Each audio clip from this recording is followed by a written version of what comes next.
One Shot, Long Life.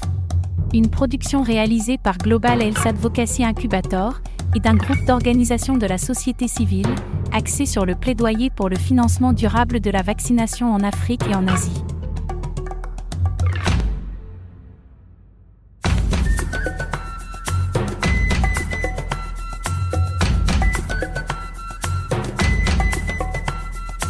Bienvenue à One Shot Long Life, notre série de podcasts dédiés au financement durable de la vaccination en Afrique et en Asie. Je suis Assamoah Audrey, bonjour à tous. Aujourd'hui, nous abordons une initiative clé qui est l'engagement pris par les parlementaires africains et asiatiques lors de la récente mission parlementaire des pays en transition de Gavi à Istanbul. En effet, ils ont lancé l'appel à l'action pour renforcer le financement domestique de la vaccination. Pour en discuter, nous avons l'honorable Bernie Nama de la Côte d'Ivoire et l'honorable Nirina Fenoeri de Madagascar qui ont participé à ce forum. Honorable député, bienvenue. Merci de nous recevoir. Merci beaucoup, honorable. Donc, honorable Bernie, ma question va s'adresser à vous. L'appel à l'action d'Istanbul mentionne la constitution d'un réseau parlementaire Afrique-Asie pour mener le plaidoyer en faveur du financement de la vaccination. Il est donc attendu que ce réseau soit efficace. Et pour cela, il a été proposé que chaque délégation nationale devait d'abord œuvrer à la création et au renforcement d'un caucus parlementaire national dédié à ces questions. Honorable, dites-nous, comment cette idée de former un caucus parlementaire national progresse en Côte d'Ivoire, notamment sous votre leadership et celui de vos collègues qui étaient présents à Istanbul? Merci Audrey Assamoah. Merci de me faire l'honneur de partager ce moment avec vous, un moment qui nous permet de faire le retour des actions que nous menons depuis notre retour d'Istanbul. Alors, il faut dire qu'au sein du Parlement ivoirien, donc en Côte d'Ivoire, l'Assemblée nationale, le projet de mettre en place un réseau de parlementaires pour la vaccination avance très bien.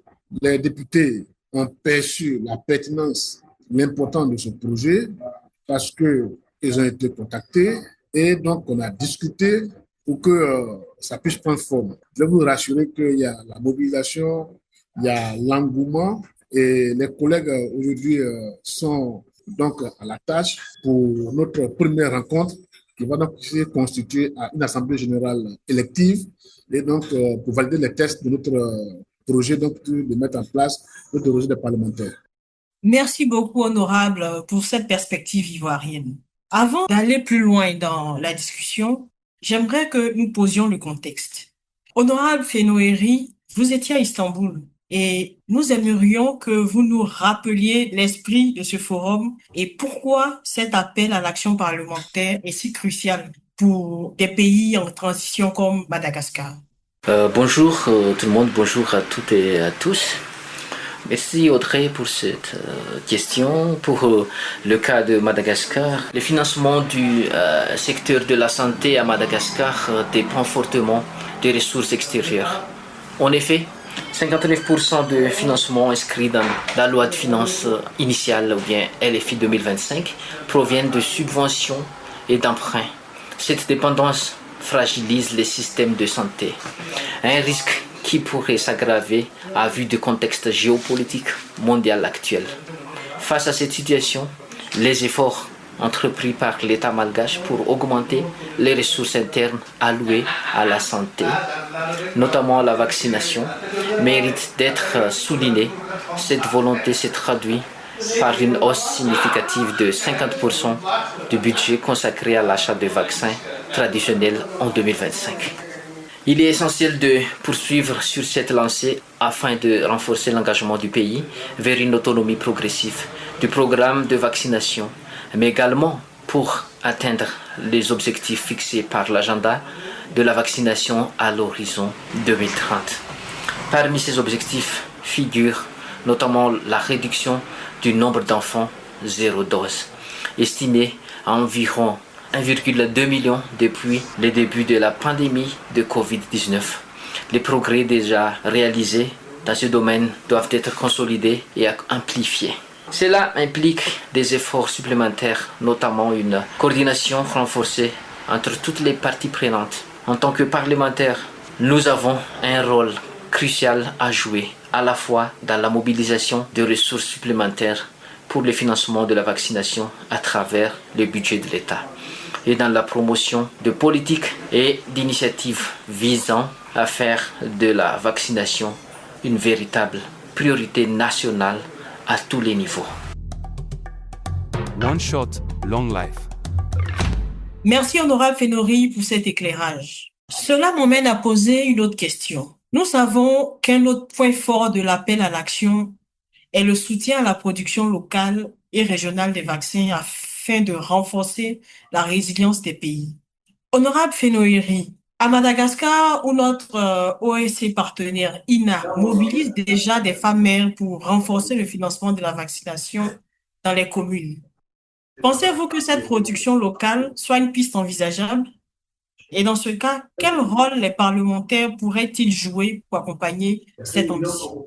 En fait, la société civile, à travers la plateforme INA, a pris l'initiative de mobiliser les femmes élues, maires dans le but de renforcer le financement de la vaccination au niveau local. Cette démarche résulte d'une collaboration étroite entre nous, parlementaires, et la plateforme INA. Son principal atout réside dans le rôle central que jouent les communes en tant que première représentante de l'État à l'échelle locale. En vertu du principe de gouvernance décentralisée, les communes jouissent d'une certaine autonomie. Dans ce contexte, les femmes mères, de par leur proximité avec les populations, sont les mieux placées pour identifier et répondre aux besoins locaux, en particulier ceux des femmes et des enfants. Cependant, plusieurs défis restent à relever pour que cette initiative porte pleinement ses fruits.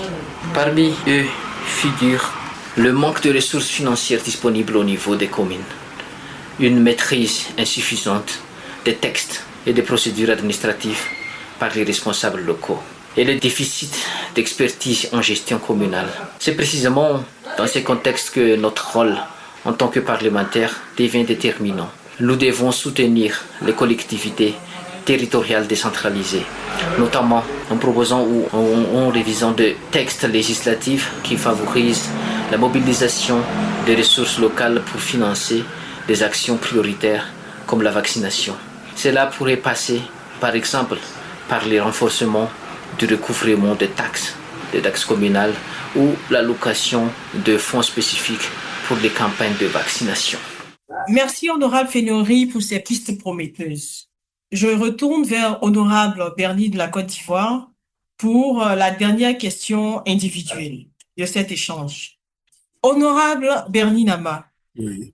l'appel d'Istanbul a conduit à la création d'un réseau parlementaire Asie-Afrique. Et on voudrait savoir quels sont vos espoirs pour ce réseau. Selon vous, comment il peut concrètement soutenir les parlementaires de Côte d'Ivoire, du Cameroun, de Madagascar et d'ailleurs? Oui, je dis tout à l'heure que nos espoirs ils sont réels, ils sont grands parce que nous y croyons. Et pour nous, avec les parlementaires francophones de ce réseau, Madagascar, Cameroun et Côte d'Ivoire et d'autres pays d'Asie, c'est l'unité d'action, c'est la coordination donc ici au plan international pour donc ici unir nos forces, unir nos voix. La voix donc du député, c'est la voix du peuple et la voix de l'ensemble des pays qui sont signataires donc, de ce réseau, c'est l'ensemble de ces pays-là, donc ici, de ces populations qui sont entendues. Donc, pour moi, se mettre à la disposition de la communauté avec ce réseau qui regroupe tous ces pays, c'est un espoir pour nos populations qui pourront bien être vaccinées, ce qui va donc ici les prévenir des maladies et permettre donc aux États en question de faire beaucoup d'économies.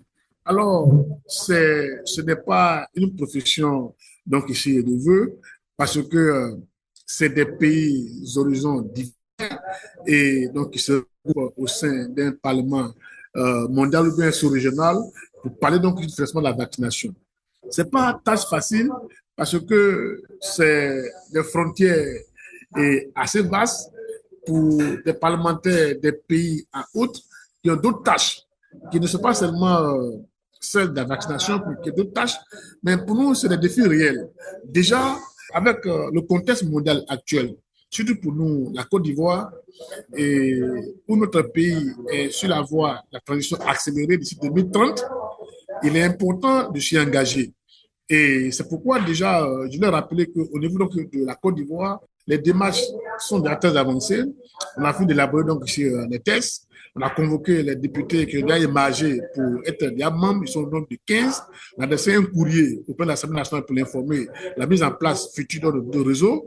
Donc nous travaillons déjà avec ASAPSU pour qu'on puisse adopter un calendrier pour lancer donc les activités. Et donc, quand même que nous comptons sur le rassemblement, l'unité d'action au plan mondial, mais déjà, il faudrait qu'au plan national, nous soyons déjà prêts à donc ici amorcer le défi. Parce que je l'avais dit tantôt, nous entamons la période budgétaire et le mois de juin est plus long pour l'orientation budgétaire. Il faudrait que déjà le réseau soit officiel pour que la voix des 15 députés membres qui constituent toutes les commissions de l'Assemblée puisse porter avec un point important, augmenter le budget qui est alloué donc à la vaccination. Donc pour nous, c'est source d'espoir parce que les députés ont pris conscience que la santé de la population est importante et que plus on investit dans la santé, moins nous dépensons et qu'ils ont moins de problèmes. Et l'État a moins de problèmes. C'est ça aussi l'espoir pour les députés à créer ce réseau qui est le premier du genre. Donc c'est au sein de notre Parlement, il y a plusieurs réseaux, mais pour ce qui est de la vaccination particulière, c'est un premier du genre et chacun a compris l'intérêt qu'il y a à s'y engager et pour nous, vraiment, c'est un source d'espoir pour nous. One Shot, Long Life. Merci beaucoup, honorable, pour ces mots d'espoir qui nous aussi nous donnent de l'espoir. Nous approchons ici de la fin de notre discussion. L'appel d'Istanbul lance également un appel pressant aux partenaires internationaux et aux donateurs pour qu'ils continuent d'investir dans la vaccination, notamment en soutenant la reconstitution des fonds de Gavi pour la période de 2026 à 2030, avec un objectif de 9 milliards de dollars pour protéger 500 millions d'enfants. Honorables députés, en commençant par vous, honorable Bernie, et enfin l'honorable Fénoiri, quel message clé adressez-vous aux donateurs à l'approche de cette reconstitution cruciale des fonds de Gavi? Merci. À l'approche de cette reconstitution, déjà, il faut noter que la Côte d'Ivoire accueille l'Assemblée annuelle de la Banque mondiale et donc avec l'élection de nouveaux présidents, donc la Banque africaine de développement, avec à la clé l'élection de nouveaux présidents. Pour nous qui accueillons donc cette Assemblée de la BAD et également qui avons un projet ou encore avec un enjeu important d'accélérer notre transition avec l'unité de Gavi, la reconstruction des fonds USAID, nous voulons, je dirais, interpeller l'ensemble des partenaires, à commencer par la Banque africaine de développement qui est sur place, et donc ici avoir l'attention sur cet aspect. Parce que, quoi qu'on dise, une population en santé, c'est une population donc ici qui bénéficie des fruits donc ici de la croissance, et donc on ne peut pas investir, ne peut pas augmenter donc ici les ressources économiques sans affecter la moindre considération donc ici à la santé. Donc, pour nous, c'est un appel à des bailleurs de mettre l'accent sur cet aspect afin de compenser ce déficit. Surtout dans la Côte d'Ivoire, le déficit il est énorme. On doit financer la santé, je pense qu'à 17%, et le reste, c'est aux bailleurs de nous aider. Et que ce soit la Banque mondiale, que ce soit les FMI, que ce soit l'USAID qui est réparti, mais qui n'est pas encore réparti, c'est pour nous, c'est à eux et tourner notre attention afin qu'ils puissent aider notre gouvernement dans sa politique donc sur la transition accélérée avec le financement de la vaccination et donc ici combler les déficits qu'il a comblés. Donc nous pouvons toujours lancer un message donc ici au soutien, à l'aide qui ne doit pas cesser mais qui doit continuer parce que nous vivons toujours, n'avons pas encore atteint cette transition et donc aidons à accompagner pour qu'une fois que on a atteint, mais que nous restions pour ne pas qu'on chute Et là, c'est aussi tout un défi. Et donc, je veux vraiment interpeller tous les bailleurs, tous les partenaires financiers à soutenir l'action donc, des pays qui sont dans les pays comme la Côte d'Ivoire qui vivent la transition accélérée. One Shot, Long Life. Pour terminer, notre attente pour la suite de notre projet, c'est de réaffirmer l'engagement des pays bénéficiaires à accroître leur propre financement et à assurer l'efficacité des programmes, montrer que l'investissement de donateurs est complété par des efforts des nationaux. Souligner le retour sur l'investissement élevé de la vaccination en termes de vies sauvées, de santé publique et de développement économique. Insister sur le fait que le soutien continu de Gavi est essentiel pendant la transition vers une plus grande autosuffisance. Mettre en avant que l'investissement dans Gavi est un investissement dans la sécurité sanitaire mondiale et la protection des plus vulnérables. Appeler aussi à une solidarité internationale continue pour atteindre les objectifs de l'IA 2030 et ne laisser aucun enfant de côté. En fait, c'est comme ça notre situation actuelle et notre proposition sur ce projet. Merci à tous d'avoir mis de temps pour l'avenir de nos enfants en termes de la vaccination. One Shot, Long Life. Merci pour ce message fort et clair. Honorable député, honorable Bernie, honorable Fenouri, merci infiniment pour cet échange et pour votre engagement réaffirmé à Istanbul. L'appel à l'action est lancé et le rôle des parlementaires est de soutenir avec la solidarité internationale le financement de la vaccination. C'était One Shot Long Life sous l'égide d'Abel Akaratisha, directeur de la communication à GHAI. Je suis Asamoah Audrey à Abidjan. Merci de votre écoute et à bientôt pour un nouvel épisode.